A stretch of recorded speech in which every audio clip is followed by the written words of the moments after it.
A girl arrives at his house and says that the princess of that house has arrived.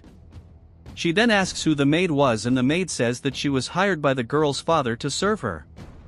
The girl then says that since she was a maid, she could start working, and throws her bag on the floor for the maid to pick up. The girl then goes to her mother. Her mother says she is very happy that the girl has come home. She then asked what her daughter had done, and the girl tells her mother that she went to the mall and bought the most expensive cell phone she had found. The girl's mother said that she would need to talk to the girl's father about it, but that she would work it out for her daughter. She hugs her daughter and says that she didn't want her daughter to be away from her for too long, as she would feel very sad. The woman then goes to the maid and tells the maid that she should take care of her daughter and put her things in her room.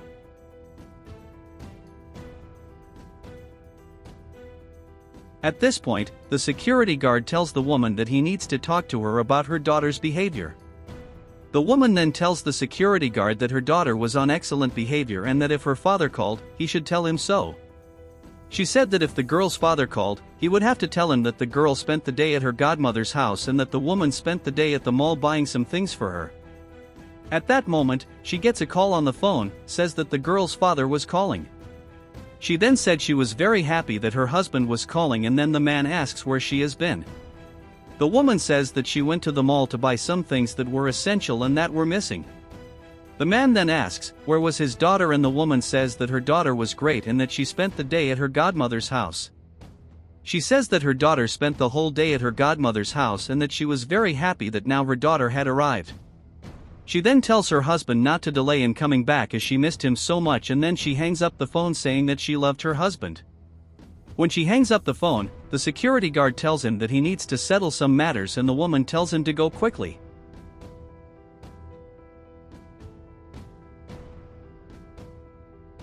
The maid then goes up to the girl and asks her what she was doing. The girl says that she was unmaking the bed so that the maid would have something to do. The maid is very surprised by that and then tells the girl that if she continued with that behavior, she would have to tell her father about it, but at that moment, the woman arrives and tells the maid that she didn't want her to talk to her daughter like that. The maid then says that she had cleaned the room, but the girl was dirtying everything. The woman then proceeds to tell the maid that her daughter had no flaws and that she was a perfect girl. She says her maid needed to understand that, so that if her husband asked about her daughter, she should say so. She should tell the woman's husband that the girl was a wonderful person and that she was really enjoying working in that house. She asks the maid if she understood what she had said, because if she said anything more than what she had said, she would be fired. The maid says she understood, and then the woman tells her to leave. When the maid leaves, the woman says that she didn't like the situation. The girl then tells her mother that she knew her mother didn't like that maid either. The woman says that she didn't like the maid because she knew that her husband did it so that the maid would control how much she spent. The girl then said that in that case, they should do what they always did. The woman said she liked the idea, and so they celebrate. Later, the woman goes to the maid and says she needs to talk to her. She said she hoped the maid would understand what she was trying to say, because she didn't want to have to repeat it to the maid again. She then proceeds to tell the maid that her daughter was going through a very difficult phase where she always wanted to argue with other people and that she wanted the maid to understand that. She says that her daughter was unfortunately going to end up arguing with the maid, but that she wanted to apologize to the maid for the way she had treated her earlier. She says she shouldn't have said that in front of her daughter and that she wanted to apologize.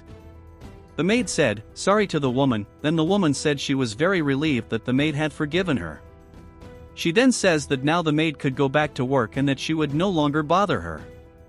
Sometime later, the man arrives at his house and then, the maid, comes to him. He then asks the maid how she was doing. The maid said that she was settling in well, as she had gotten along well with the woman and her daughter. The woman then goes to her husband and asks what they were talking about. The man says he wanted to know how things were going and then asks his wife how she was doing.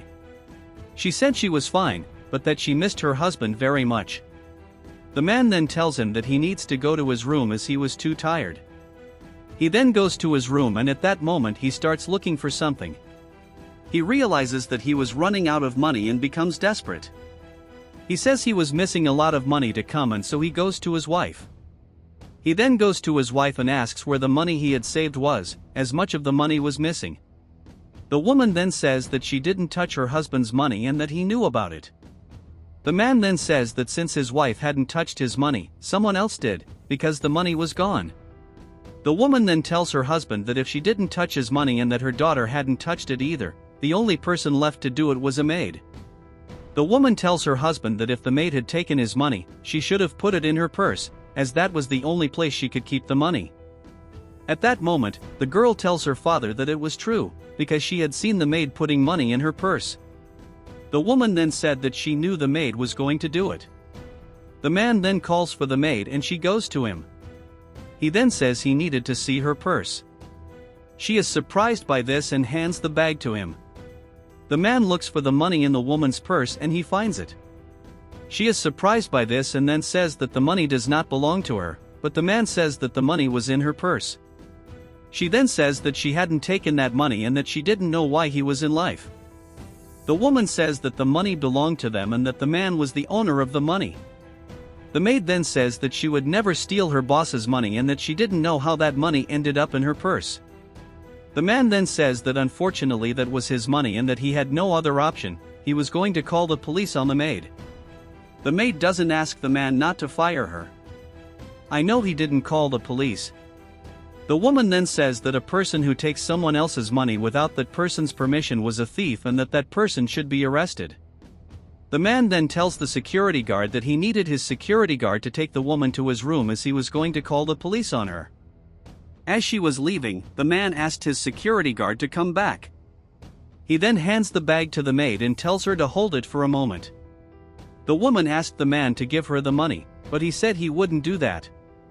He says she was mistaken into thinking he wouldn't find out what she had really done. The woman is surprised by this and says that she didn't understand what her husband was talking about, but he said that she would soon understand what he was talking about. He then tells his daughter that unfortunately, he had done something wrong to her and that she was not a good person. He said it made him feel very sad because his daughter was becoming just like her mother. He then starts crying and tells his daughter that it was making him feel very sad and that he didn't know how she ended up that way. He asks his daughter if she was proud of what she had done and told him that he was not happy with what his daughter had done, as it was an extremely bad thing to do to a person. He then tells her that he would be forced to stop giving her everything she wanted and tells her that she would no longer have what she wanted and that she would survive only on what was necessary. He said he was extremely disappointed in his daughter and then asked his wife why she did it. He says he couldn't understand why his wife would do that to other people and says she should think better about it. She then says that she did that to her husband. He was always trying to control what she did, but the man says he never did that because he was always working to be able to give the best he could to his family. She then asks if she could even choose her maid, but he says no. At that moment, the man reveals to his wife that they were laughing at her. She asked him why, and he says it was all a setup by him.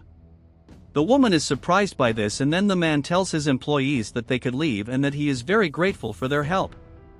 He then tells his wife that from that moment on she would no longer have a maid in his house, as she would have to clean the whole house herself. He says that all she needed was to learn how to treat people better and that it would teach her. She tries to reason with her husband, but he tells her that the argument is over. He told them that they wouldn't have anything else and that they would have to work for everything because they wouldn't have his credit card anymore. She is very sad about it and then the man tells them to leave because he didn't want to see them anymore that day. When will they leave? The man says he was very sad about what had happened. He said that his family was very disorganized and that he didn't know how to fix it, but that he would give them a second chance.